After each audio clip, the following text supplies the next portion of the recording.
Hey guys, welcome back to Sparkman Homestead. Here is this week's meal for you. We are now officially in the 2024 Pantry Challenge. If you are not aware of what this Pantry Challenge is, basically what it is we are not going to be grocery shopping for 2 months. With the exception, for me personally, I am going to still allow myself to buy some fresh produce if I need it and dairy products because we don't have a milk cow. I will leave the video linked where I briefly explain what we're going to be doing for the Pantry Challenge this year. I'll leave that in the video description for you. So the very first meal we are going to get started with is a beef and cheese burrito.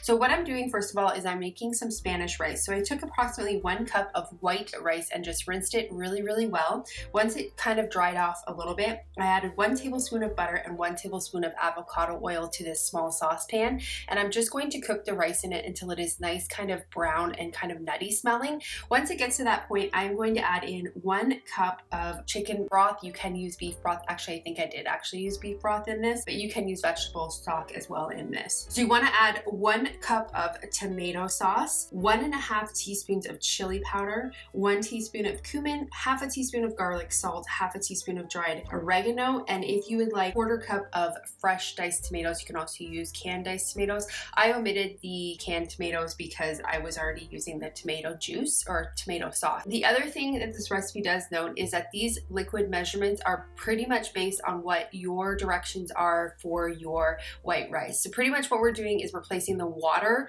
need in this white rice with the tomato sauce and the beef stock. So just make sure you read the directions on your white rice packet just to make sure that you are doing that correctly and you don't get really wet rice if you put too much liquid in. So I placed a lid on that sauce pot and I'm gonna let it simmer for 20 minutes. After the 20 minutes, I'm gonna take it off the heat, let it rest for 10 minutes, and then after that 10 minutes, I'm just going to come in and lightly fluff it with a fork. You do not want to stir the rice, you just want to fluff it. So the second thing that we're going to get done for these burritos is we are going to get some refried beans made. Now the recipe that I'm using to make my refried beans is my favorite recipe. It is from the Prairie Homestead cookbook from Jill Wigner. I will leave that also linked for you guys in the video description. I love this cookbook. I use it so much. In fact, this week's videos, I used 2 recipes from this cookbook. So what I'm doing is to make the refried beans is I just took 2 cans of my pinto beans and just rinsed them really well, and I added about 3 tablespoons of lard to this stock pot, and I'm taking a couple of garlic cloves. One thing that I've actually started doing in order to make my life easier with garlic and avoid using processed garlic is I actually take a huge bag of garlic, mince it all up, and then I put it in these little cubes and I put it in the freezer, and now I have 1 cube equals pretty much 1 small garlic clove, and it's made my life so much easier doing it that way instead of having to pre-mince garlic every time I need it. So I added about 3 cloves of that pre-minced garlic into here. You can also add 3/4 cup of a chopped onion to this. I just omitted the onions. So once the garlic is nice and fragrant, I'm going to add the beans to that, and then I am also going to add 2 teaspoons of paprika. I just used a smoked paprika because I really like the flavor of that, and the smell really makes them kind of a smoky bean. 2 teaspoons of ground cumin. I've kind of changed this recipe a little bit. You see me adding almost 2 teaspoons of salt. This is what her cookbook actually suggests to do. I had to redo these beans because they were just so salty. So I've actually changed my recipe and I put half a teaspoon of sea salt because that is more what we like in our refried beans.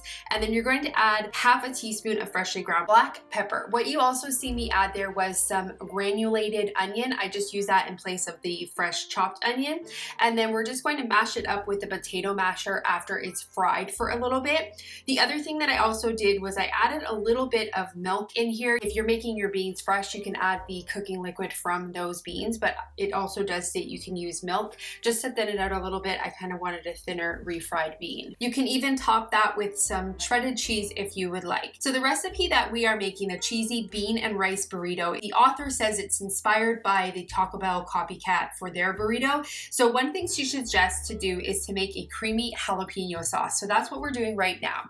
We're taking a 1/4 cup of sour cream, a 1/4 cup of mayonnaise, 2 tablespoons of pickled jalapenos, and then also 2 tablespoons of the juice that is in the pickled jalapenos, 1 teaspoon of paprika, 1 teaspoon of cumin, half a teaspoon of garlic powder, half a teaspoon of onion powder, and half a teaspoon of chipotle chili. And she says if you don't have the chipotle, you can just use a regular regular chili in that. So we're just gonna mix that together until it is nice and combined. This sauce was so delicious. Like, I really could have this on anything. One thing we actually did with leftover sauce was we used it and put it on like an egg sandwich that we made the next morning. It was so delicious.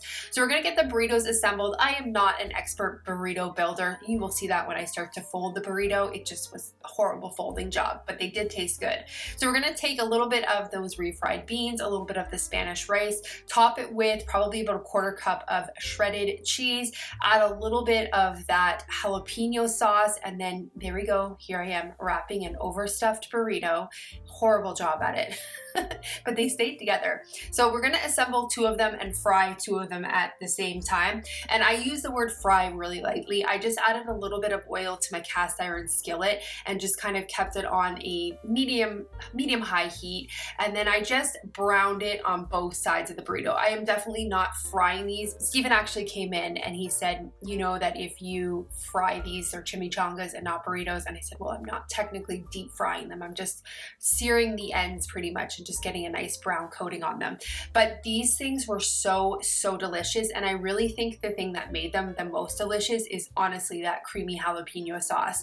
So easy to make. You can use like a pre-made Spanish rice mix, and you can definitely buy the canned pinto bean or the canned refried beans, and it would make this come together in literally under 10 minutes. But it was so delicious. Put the burrito on my plate, topped it with a little bit of sour cream, and I had a little bit more of that chipotle, or not chipotle, the jalapeno sauce on the side just to dip my burrito in.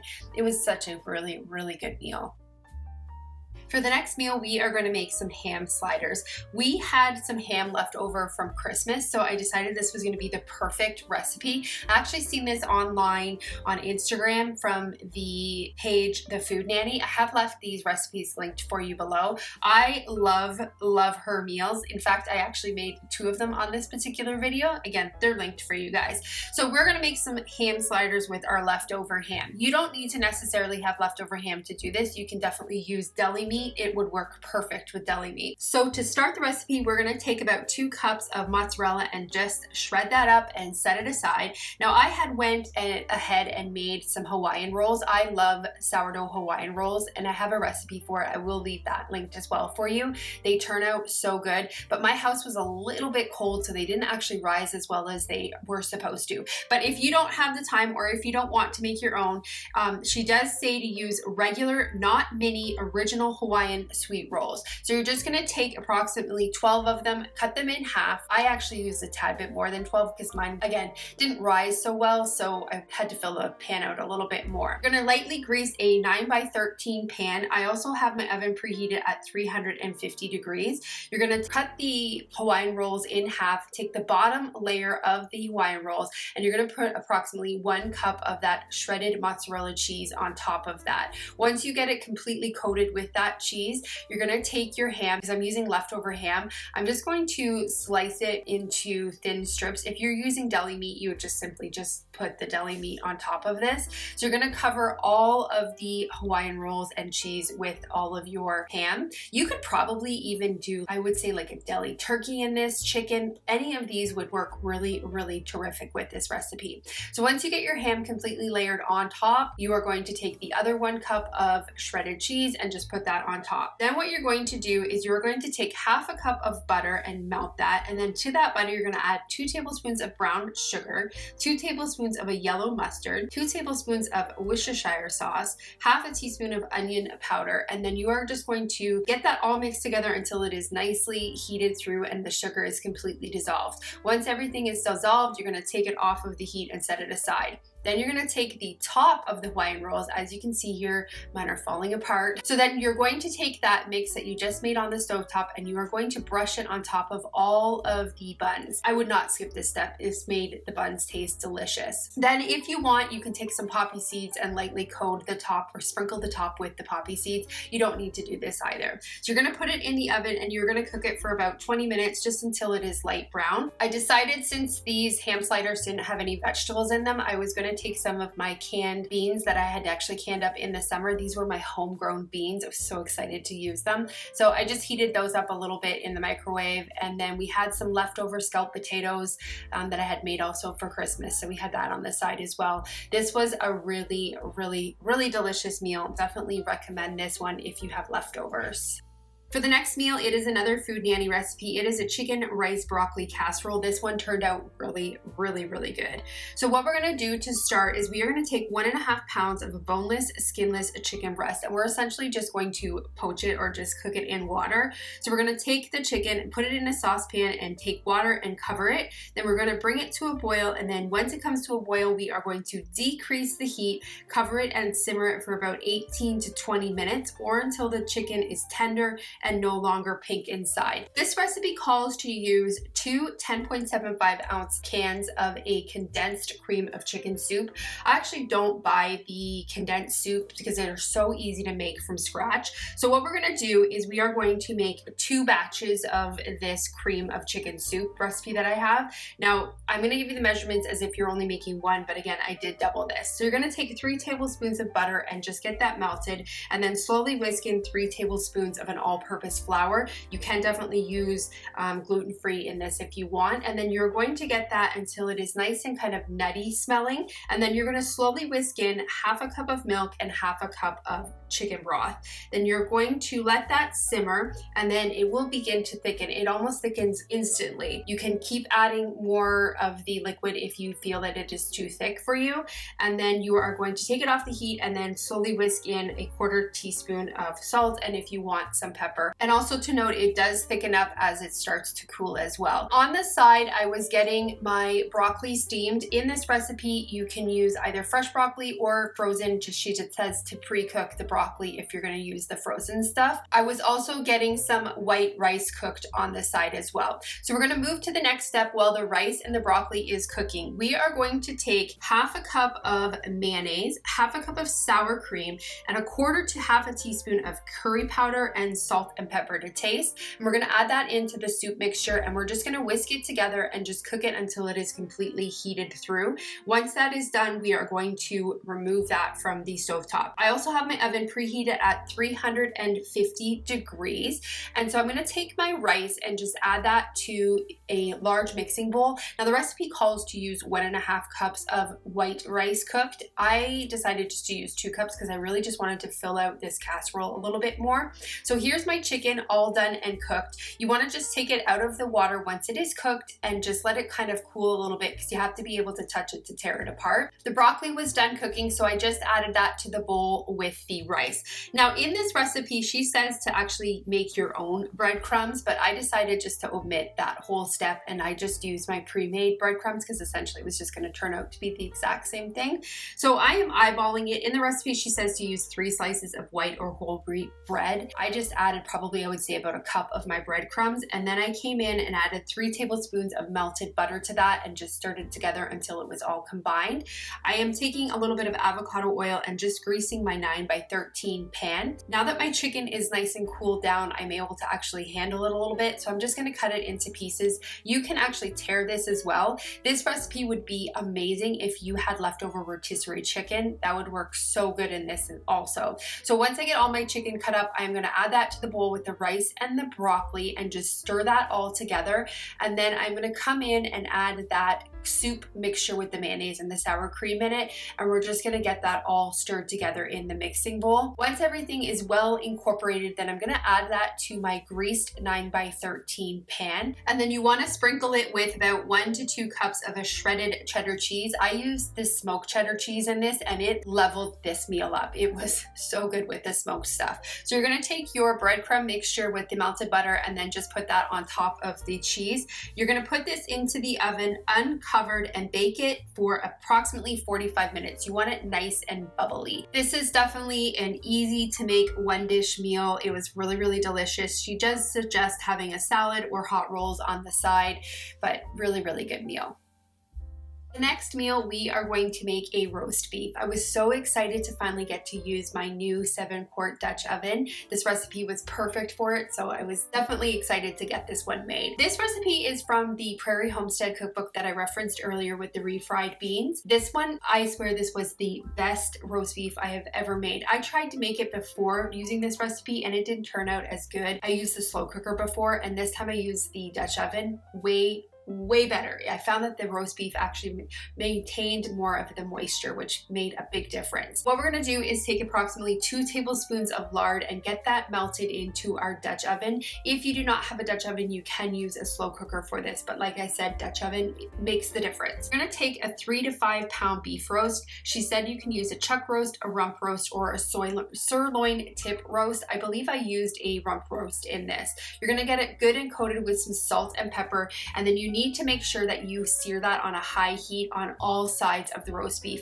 That definitely makes a difference when making the roast beef because it really locks in all of that moisture when you're cooking it. So sear it on a high heat. My house got completely filled with smoke, but it's worth it to have it good and seared on all sides. Once it's seared, just remove it from that Dutch oven. She recommends using 1 medium onion chopped or minced. I wanted to chop it nice and big so that the people that didn't like onions could easily pick it out of the final product. So I chopped up a pretty large onion just into really big chunks, added a little bit of butter to my Dutch oven and a little bit of minced garlic. She says about 4 cloves of garlic minced. And then you're gonna come in and add 1 cup of beef stock to that. You wanna cook it until the onions are translucent, and then you're gonna come in and add 2 tablespoons of Worcestershire sauce, 2 tablespoons of soy sauce, or she says you can use anything, an alternative of your choice.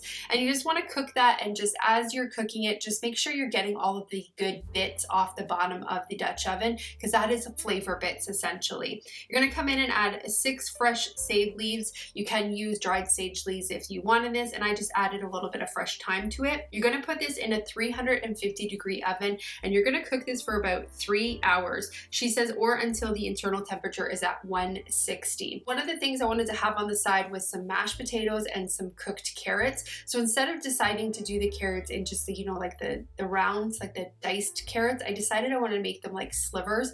I just thought it would be more kind of fancier. So I decided to cut them up that way. I'm also getting mashed potatoes made on the side. So I cut up about 5 russet potatoes and I just have them boiling there on this side. At about 2.5 hours, I could smell that roast kind of caramelizing really well. So I decided to check it, and there it is. It was completely cooked after 2.5 hours. Again, this is the juiciest roast beef I have ever made. So the other thing that I have in my cupboards that I needed to get used up was some brown gravy mix. I can easily make gravy with just using cornstarch and beef broth, but I wanted to get these packets used up. Since we are in the pantry challenge, I am using everything in my pantry.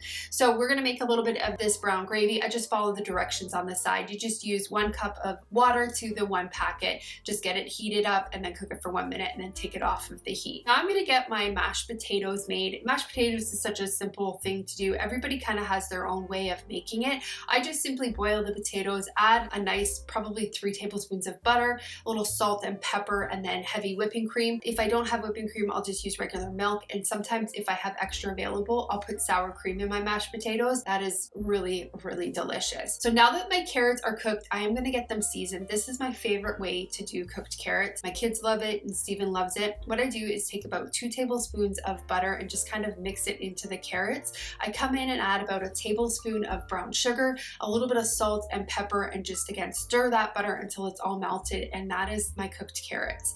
So here is the the packet gravy mix, and this is everything. Again, this roast beef was like so juicy and tender. So once I got it all cut up, I decided to take a little bit of that broth that had cooked and caramelized at the bottom of the pan, and I just poured it over half of the roast beef. That way people that didn't want the onions didn't have to worry about kind of having the onions in it, but I just poured it over half of it, and it just made those pieces a little bit extra juicy. We had that with the mashed potatoes and the carrots and the gravy. This was a weeknight, but it really felt like a nice hearty Sunday dinner, and it was so, so good.